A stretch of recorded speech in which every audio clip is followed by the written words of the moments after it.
This week in Jamaica Now, another major fire in rural St. Andrew. Toll fees to increase come July 4. Calls mount for industry minister to be sacked as cabinet washes its hands of proposed $5 billion investment. And more than 500 customers switched to Lime in the first week of number portability. The details of these and other stories coming up after the break. News breaking in your area? Share your photos, your videos, your stories through the Gleaner's My Report. Have a burning issue the authorities should know? Post it at the Gleaner's My Report. It's easy. Just log on to jamaica-gleaner.com/myreport. Sign up and send today. Your news. Your views. Your report. Online. The Gleaner's My Report. See it. Snap it. Share it. I'm Caroline Brown and this is Jamaica Now. There was more worry for the people of rural St. Andrew last week following another major bushfire. Video footage posted on the Gleaner's My Report page 4 o'clock Thursday afternoon showed a fairly large fire in the community of Content Gap. As you can see, it's stretching all around. So I hope the fire brigade gets here. They should be able to reach this one by foot. By nightfall, the situation got worse as strong winds pushed the flames. Just over a month ago, farmers racked up millions of dollars in losses because of a bushfire that lasted for days. Toll rates on Highway 2000 are to go up come July 4, and motorists are not pleased. The new rates will apply to motorists traveling in all classes of vehicles along all legs of the highway. The increases range from $10 to as much as $100.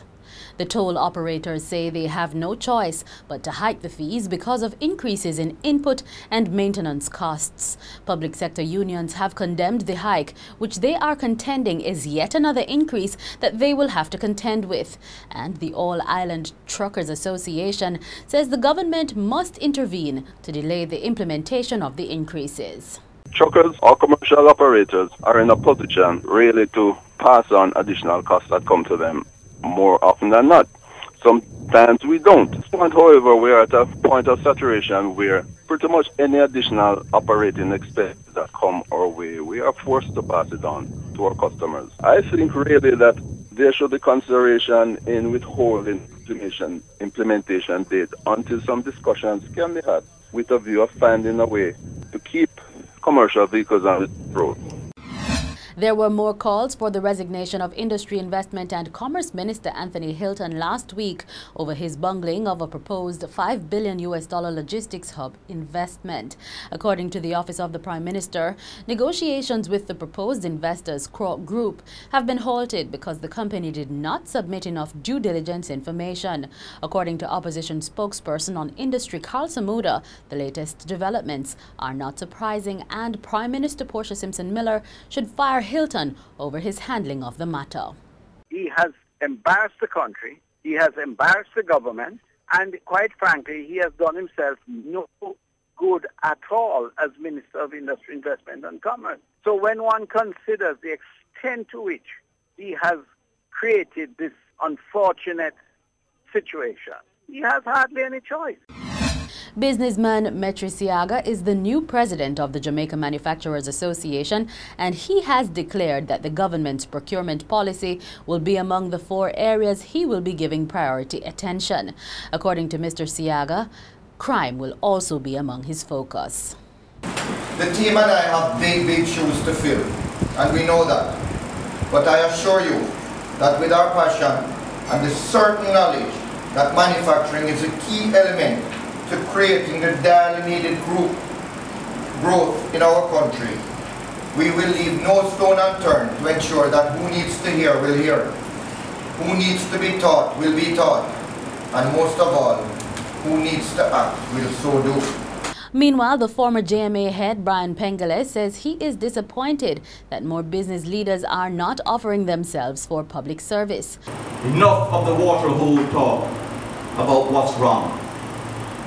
You can only change it if you're willing to step out and make a difference. Every agency that I've interacted with needs help.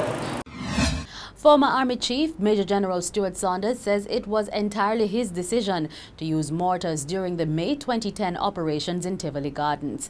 Testifying before the West Kingston Commission of Inquiry last week, Saunders said there was a need to keep women and children behind closed doors, as in the past they have been used as human shields by gunmen. He also said the military wanted to disorient gunmen who were manning barricades which blocked entry to the community. And so what I needed to achieve was a situation where the troops had as much freedom from fire as possible when they approached these obstacles in order to clear them and allow access to Tivoli Gardens. In order to do this, I also needed to create in the operational area a different sound.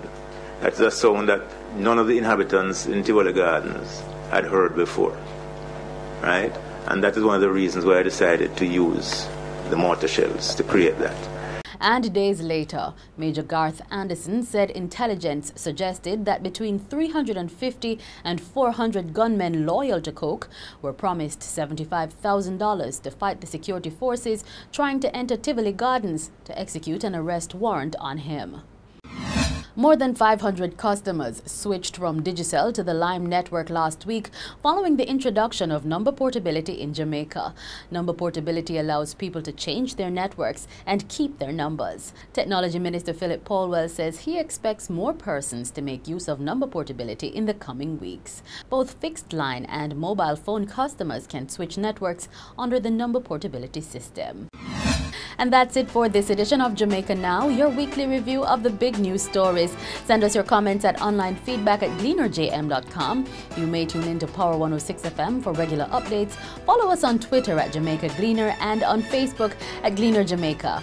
I'm Carleen Brown, and as we go, reactions to the decision of the U.S. Supreme Court to legalize same-sex marriages in America. I don't see a big issue with it. I don't think it's going to fly in Jamaica, though. I think we're a lot more conservative. I don't agree with it none at all. Okay? I'm not approve of it, and it will affect Jamaica very bad. No, I don't think it will affect Jamaica.